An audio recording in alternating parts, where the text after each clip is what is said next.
I'm through. My hand is touching free air. I'll miss you, Branston. Prison life won't be the same without you. So long, Perkins. Happy Christmas.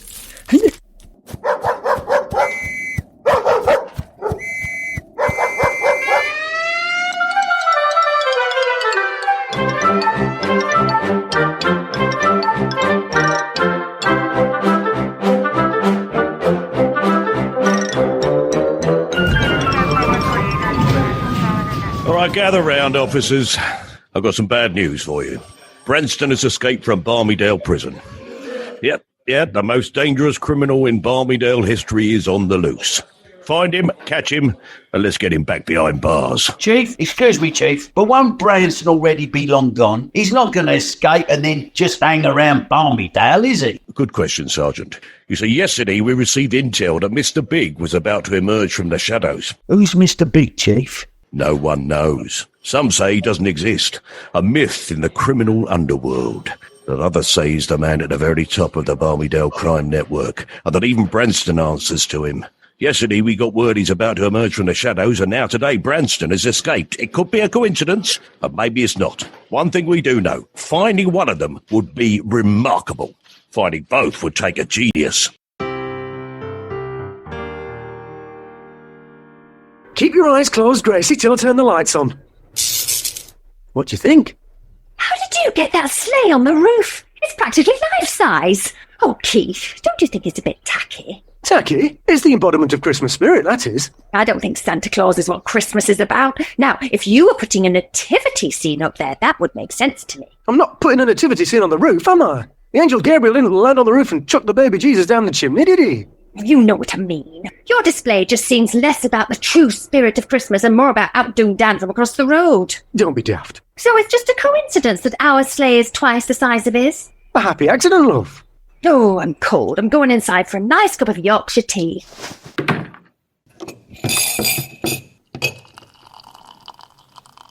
You don't seem very impressed with my Christmas display, love. Oh, at least Reverend Wilkins is staging the nativity. No, he's not doing it again, is he? The nativity is what Christmas is about, Keith. Not the way he does it. No, it was so bad last year, I was rooting for King Herod by the end. It's about time you got in a director who knows what he's doing. Reverend Wilkins does a fine job on a very limited budget. Fine job? He had that Kathy Simmons as the Virgin Mary last year. She did well. She was 7 months pregnant. Did you not hear the audience laughing when the angel Gabriel told her the big news and she gasped in shock? Any director worth their salt knows half the job is casting. Oh, what do you know about directing? I directed plays in the army, you know. Major Sanders said my No Sex Please We're British was the finest all-male production of it he'd ever seen. Oh, you kept that quiet. No, well, I don't like to brag. Oh, truth be told, he's got big problems this year. 2 shepherds, the Virgin Mary, the Angel Gabriel and the donkey have all got symptoms. They've had to isolate for 2 weeks. We're having to audition in the morning and the show's tomorrow night. The donkey's got symptoms? Oh, it's a pantomime horse, Keith. We don't have a real donkey, do we? Oh, you don't pay attention to things that are important to me. What do you mean? I've been repairing the costume in the spare room for 2 days. Have you not noticed? I've been heavily focused on my rooftop display. A little too focused.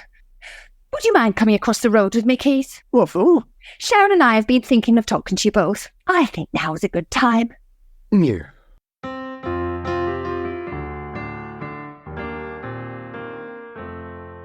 Right, you two, sit down by the tree. Yeah. Oh dear. It's been a miserable year, and all we want now is a quiet, incident-free Christmas. Can you promise to give us that? What do you mean? We mean, we don't want you both causing chaos over Christmas. We don't cause chaos. Yeah, that Howland did. You're like a couple of vortices that suck in all the trouble going. And you're off again trying to outdo each other with your Christmas decorations. I don't see why that could cause trouble. They're just decorations. Nevertheless, promise us an incident-free, peaceful Christmas. Well, blimey, Sharon. OK, I promise. Keith? Fine, I promise. Now, if you don't mind, I'm going to polish Rudolph and go to bed.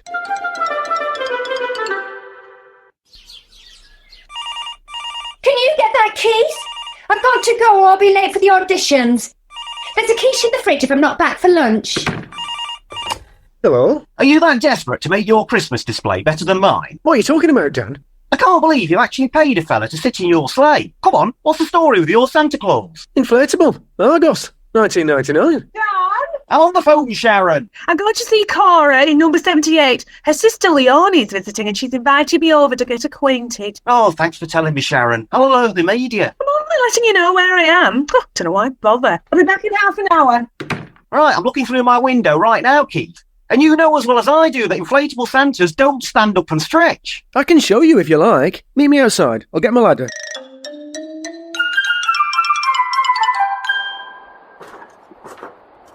Oh, this is quite ridiculous, Dan. There you go. I told you. One inflatable Santa Claus. Yeah, I know you, don't I? Keith and Dan, innit? Branston? Keep your voice down, I'm hiding, and I. What are you doing on my roof? Well, your massive sleigh is the perfect hiding place, Keith. And I can see my daughter in number 55 from here. Tracy, the nurse? Yeah, What happened to my inflatable Santa? popped it with me bare hands. Is that my Santa suit you're wearing and all? Got to stay warm, Keith. You can't stay on my roof, Branston. A man should be able to see his family at Christmas, don't you think? Not really. Not if he's meant to be behind bars for killing 12 people. Excuse us, Branston. Oh, this is a right shambles, Dan. Half the Barmydale police must be out looking for him. Don't panic, Keith. No one's going to link us to him. No one's going to link us with him. We were all on the blinking one show together. He shot me in the leg on national television. Oh, this is exactly what the wives were talking about. We've got to handle this. No trouble, no chaos. You're right. Let's call the police on him. We can't do that. He'll kill us if he finds out we turned him in. If we can't harbour him and we can't turn him in, what options are we left with? Is that a police helicopter circling the town? That's it. You can't stay on my roof, Branston. I'm drawing a line. You'll have to stop with your daughter, Tracy. I can't be sure she won't shut me in. Well, you can't stay here. I was thinking of entering my rooftop display into the Barmydale Gazette's Christmas decorations competition. I'm bound to get marked down if my Santa's a serial killer. Branston, quick. Get your beard back on and stay still. Your daughter's just come out of her house. Oh, hello, Mr. Meadows. Mr. Parker. That's a festive scene you've got up there. Thank you, love. I'll see you later. I'm just off to the auditions. Oh, you're auditioning for the Nativity, are you? I've never really been a fan of Christmas, but it's always been a dream of mine to be on the stage, so I thought I'd give it a go. Probably silly. Not at all. Break a leg, love. Did you hear that? My daughter, on the stage. It's only the Church Nativity, Branston, not the London Palladium. Oh, it's like a Christmas wish come true. Hello, chaps. Oh, hello, Reverend Wilkins. I didn't see you down there. I must say your display looks wonderful. I think it deserves a closer look. I'll join you up there. Don't let him come up. He knows me. Comes to the prison every week. Aren't you supposed to be on your way to the church hall for the auditions, Reverend? Oh, it'll be fine. There's not much room up here. Nonsense, plenty of room. There we go. Oh, it's quite a view. Oh, well, there's three of you. Yes, Reverend Wilkins, meet Santa Claus. Oh, yes, Santa. You're a couple of days early, I think. Sorry, but you look familiar. But your Santa Claus beard's obscuring your face. I'm sure we met. Take off the beard, would you? Oh, go on, don't be shy. Take it off. Here, I'll take it off. Get off me! Branston, oh my. Oh dear. Oh dear. Don't step back, Reverend. Oh! Is he dead? Oh, no. If he is, he won't be the only one. Gracie will murder me. Don't just stand there, Keith. Is he alive? Yeah, thank God.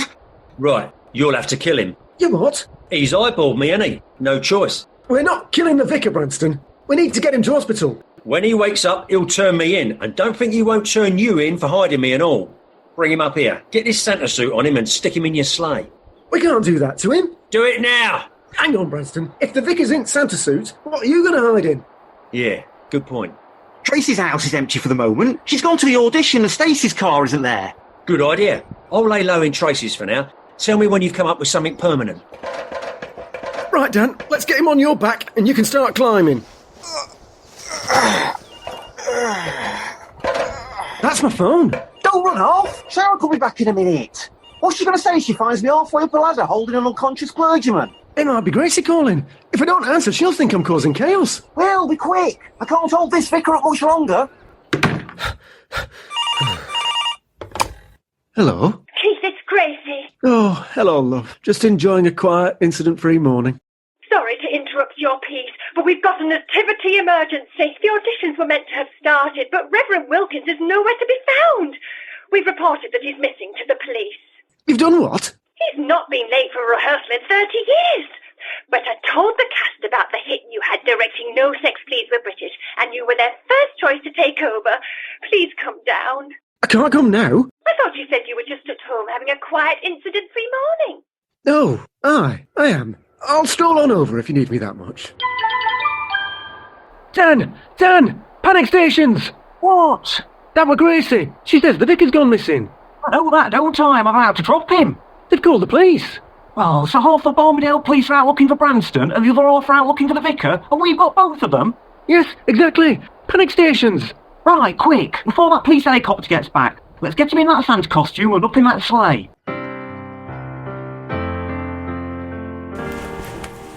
Right, he's in.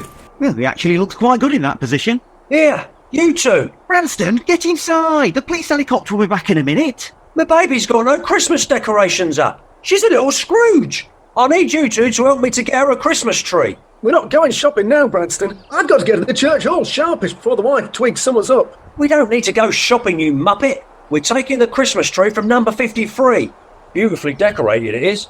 I just couldn't get it through the back door on my own. We're not stealing their tree, Branston. Yes, we are. My baby is having a Christmas tree.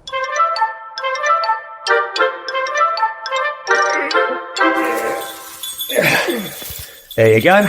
She's going to love that tree. It's a beauty. Can we get out of here now, please? What's that? Someone's coming in. Percy! Angie?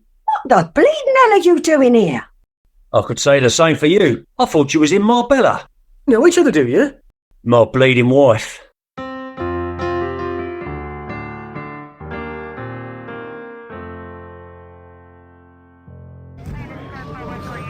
Right, what you got for me, Sergeant? Well, Chief, an officer on the ground says he saw Angie Edwards entering number 55 Dale Lane. Branston's wife? Yeah, it's their daughter's house. We ran a check and apparently Angie just flew in from Marbella this morning. But our intel says Branston has made his way straight to London. Yeah, coincidental time, you know. You know, there were rumours years ago that Angie is Mr. Big. Ah, Mrs. Mr. Big.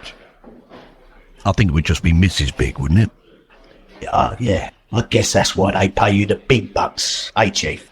You making a joke, Sergeant? No, Chief. Right. All right, get yourself down there. I want number 55 under surveillance. Big bucks, mate. Why are you here, Angie? There's no way you flew over to see our daughter at Christmas out of the goodness of your heart.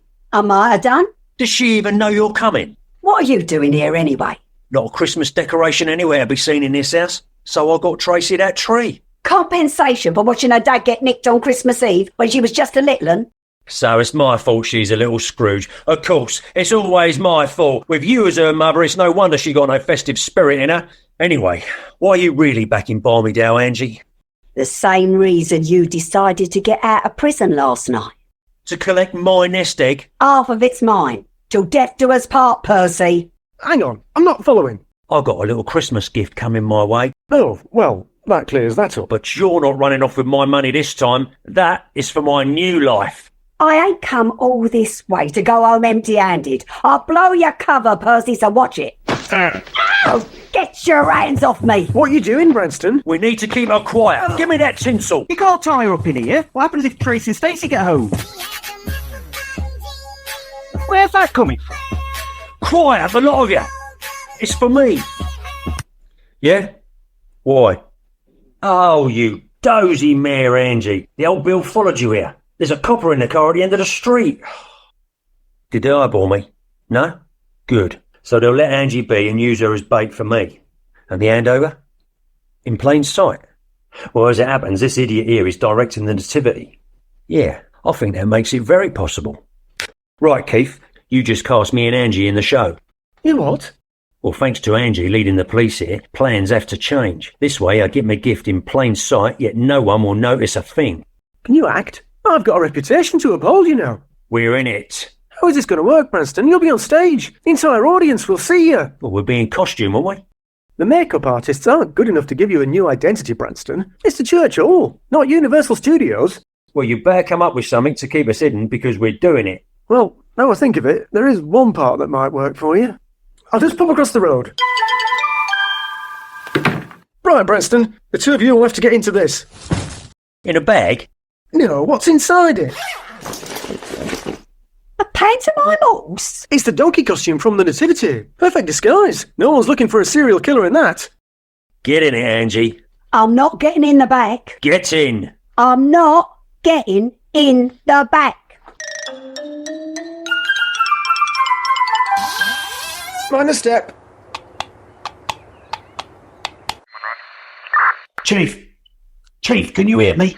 Yes. There's people coming out of number 55. Who is it, Sergeant? It's the blokes we nicked for mugging that old woman on the bus that time. Keith Meadows and Dan Parker. Oh, those two idiots. Are they alone? Well, it looks like they're with a donkey, Chief. Is this one of your jokes, Linklater? No, Chief. They got a pantomime horse with them. Oh, no, they haven't. Got it. Now you're joking, right, sir? What are you going on about, Linklater? Is there a pantomime donkey in the street or not? Yes, Chief. Yeah. Well, it could be a clever disguise. Well, I'd say so, Chief. Right, Sergeant. Put a tail on that donkey. Ha! Got it. Come on, that's got to be one. I'm not joking. Just do it.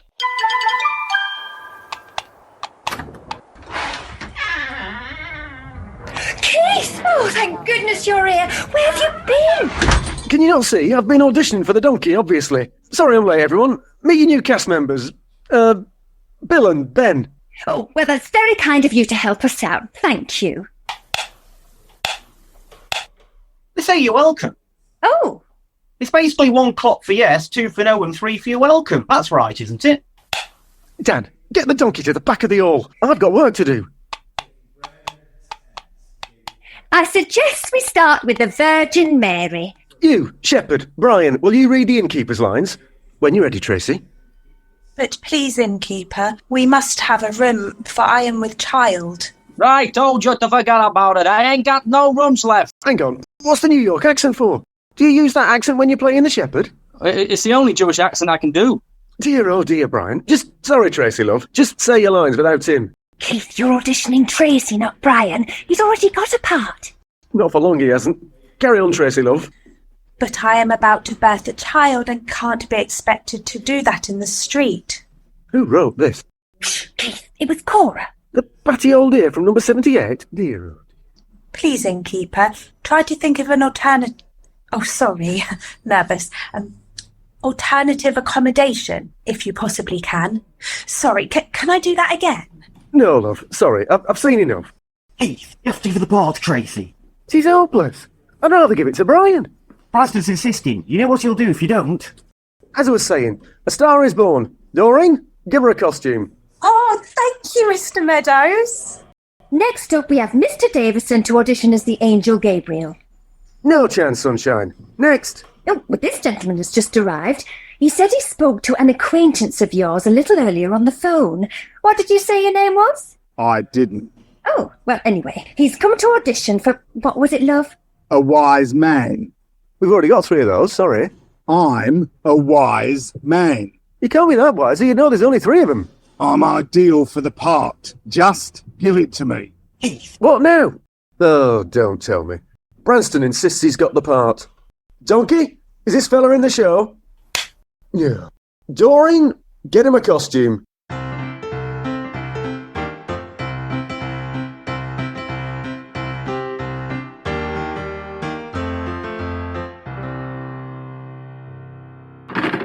Come in. Can I see you in the kitchen, please, Keith? Yes, love.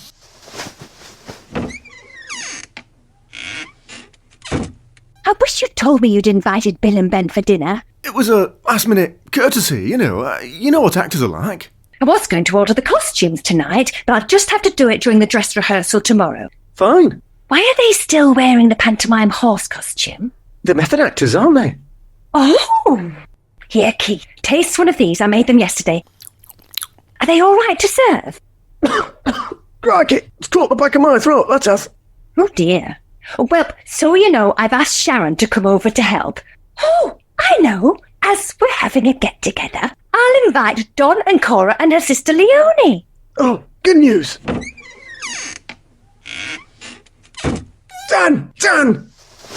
What's up with your voice? Nothing. Listen, Gracie has invited your Sharon over to help her with the dinner. She seems to think this is some kind of festive social event or something. She's inviting Don and Cora and her sister from number 72 and all. Last thing we need is Sharon sniffing around the donkey. She's bound to get suspicious. I can't make a bleeding cup of tea without her thinking something's going on. Hello, Sharon, love. Excuse me, I must get these trays to Gracie. Oh, who's your four-legged friend? Oh, this is Bill and Ben from the Nativity play. Oh, Merry Christmas. Excuse me. She seemed to buy it. I know. Percy, I'm dying to go. She needs to go. Where's the carsy? Straight up the stairs and to the right.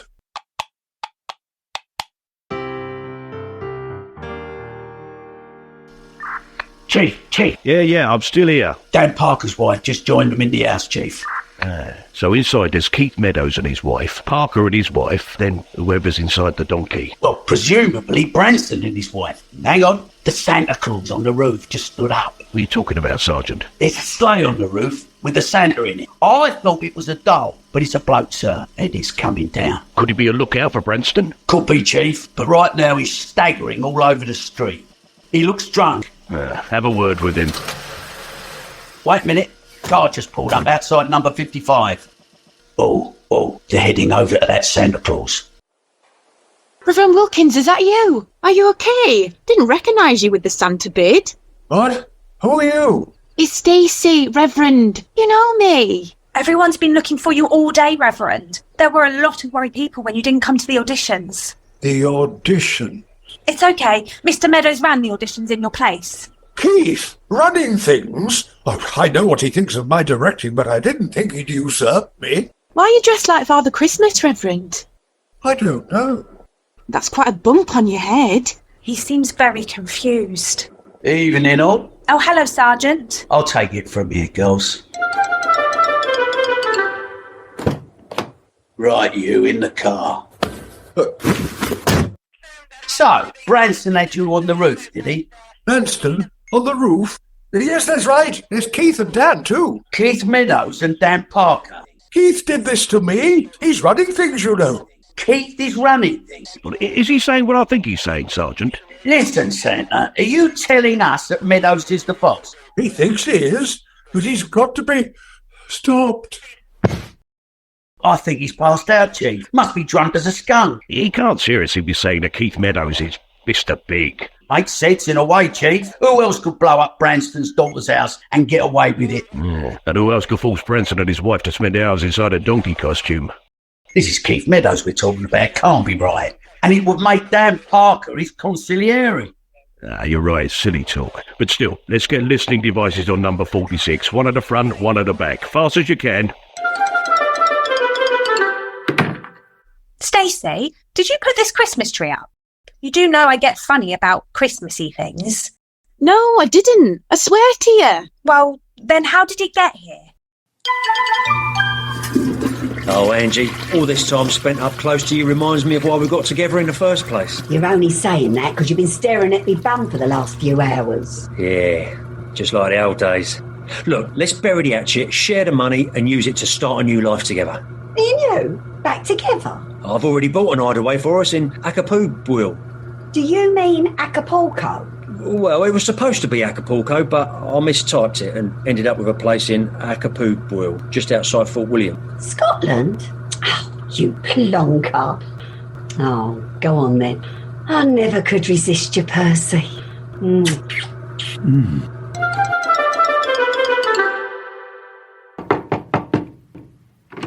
Oh, hello, Stacey. Tracy. Mr. Meadows, we think someone's broken into our house and left a Christmas tree in our living room.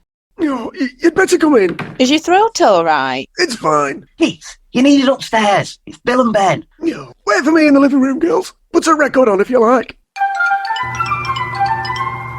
What is it? Remember that wise guy you cast today? It's not a wise guy, it's a wise man. In this case, wise man number 4. And there's only 3 wise men. Everyone knows that. Not anymore, and he'll be bringing a 4th gift. You know nothing about the Nativity, do you? He won't be putting his gift at the feet of the baby Jesus. He'll be giving it to the Virgin Mary. You need a director to put it in a knapsack that'll be slung over the donkey. Is this your so-called Christmas gift?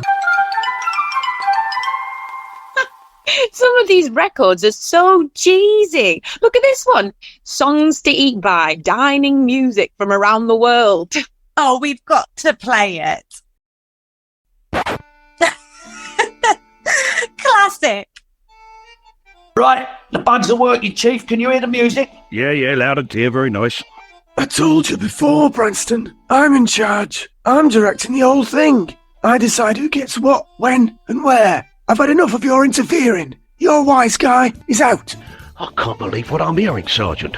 He has a special gift for us. He's in. You've said yourself, Branston, that to do this, you need to use your own family. But loyalty to the family. Nothing is more important than that. Yet you come to me tonight with plans that could destroy your only family. We're nothing without the family, Branston. This gift your wise guy is going to hand to the Virgin Mary tomorrow. Is it really more valuable than family? I've had enough of this, Branston. I'm going downstairs. Hello? Oh, hello, Don, Cora, Leone. Oh, it's Don Corleone. All the crime families in Barmydale must be there. And Keith Meadows must be the boss of the lot. You've got him, sir. After all these years, you got Mr. Big. Still a call for backup? Yeah. Oh, no, wait. Wait for this to play out. Obviously, a handover is being planned for tomorrow night's nativity. That's when we'll catch 'em red-handed, with enough evidence to put Meadows and Parker away forever.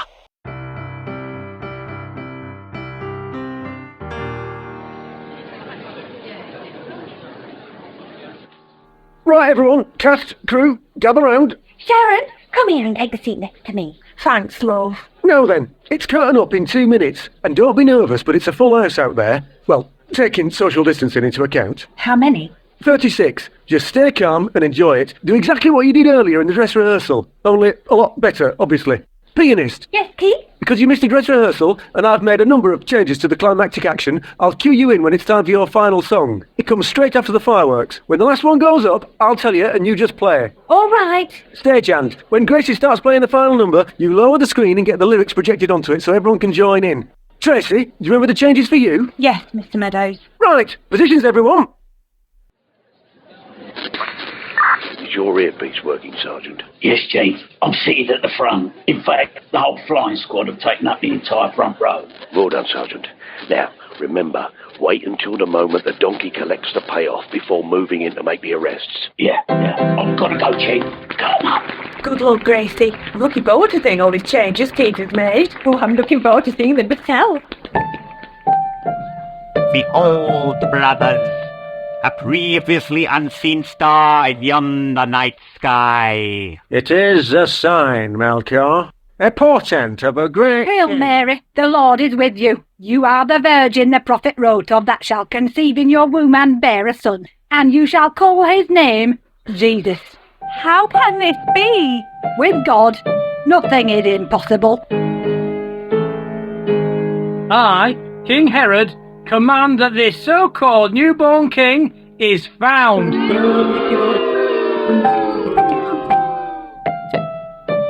I'm sorry, Mary, but I've no more inn at room at inn. We have travelled far from the east to honour your son. All four of you? Yes, the four of us. And we each have a gift for him. Gold, frankincense, myrrh, and a large cash payment.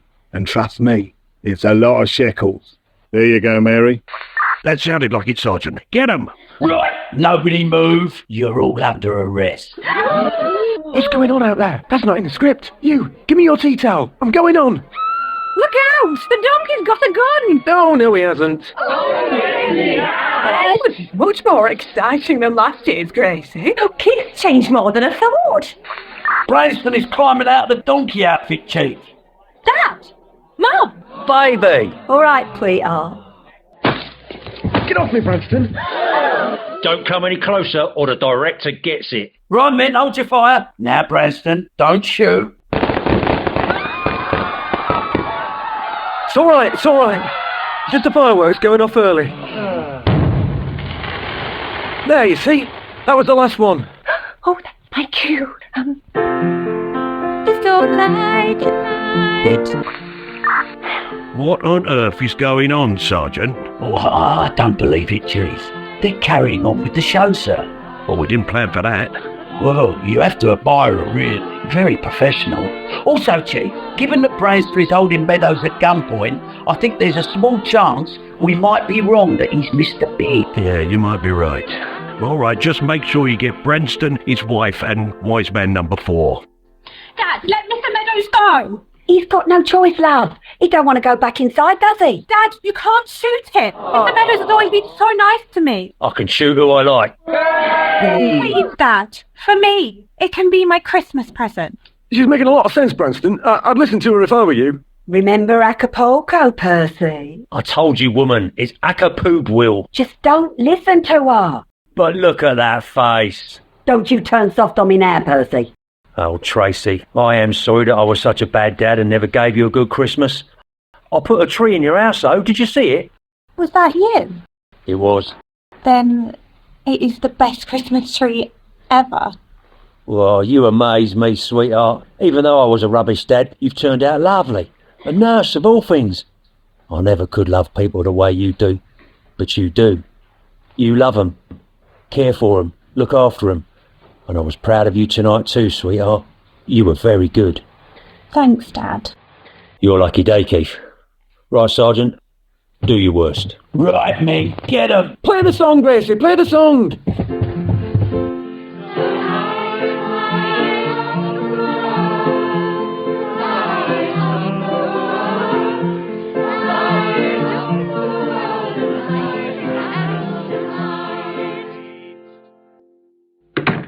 Well, love, the show was quite a success. Oh, it certainly was, Gracie. You must be proud, Keith. Aye, people did seem to get quite involved. Everyone loves audience participation, don't they? A stroke of genius, love. And Dan, your stage management was exceptional. All that action going on, and yet it ran like clockwork. And so realistic. It's amazing what you did with just one rehearsal, Keith. I think it's time for a nice cup of Yorkshire tea. Aye, love. Oh, you look very tired, Keith. It's all this peace and quiet, love. I suppose I'm just not used to it. I'll say this, you two. I honestly did not believe you could deliver on your promise to give us an incident-free Christmas, but thank you. Yes, thank you both. Merry Christmas, love. Aye, Merry Christmas.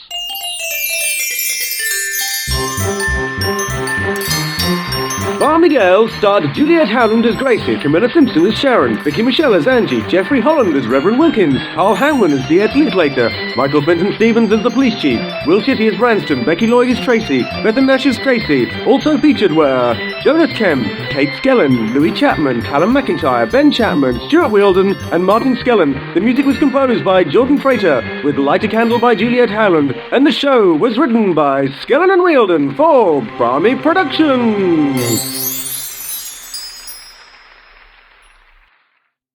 And if you enjoy Barmydale, you can support the show at buymeacoffee.com/Barmydale.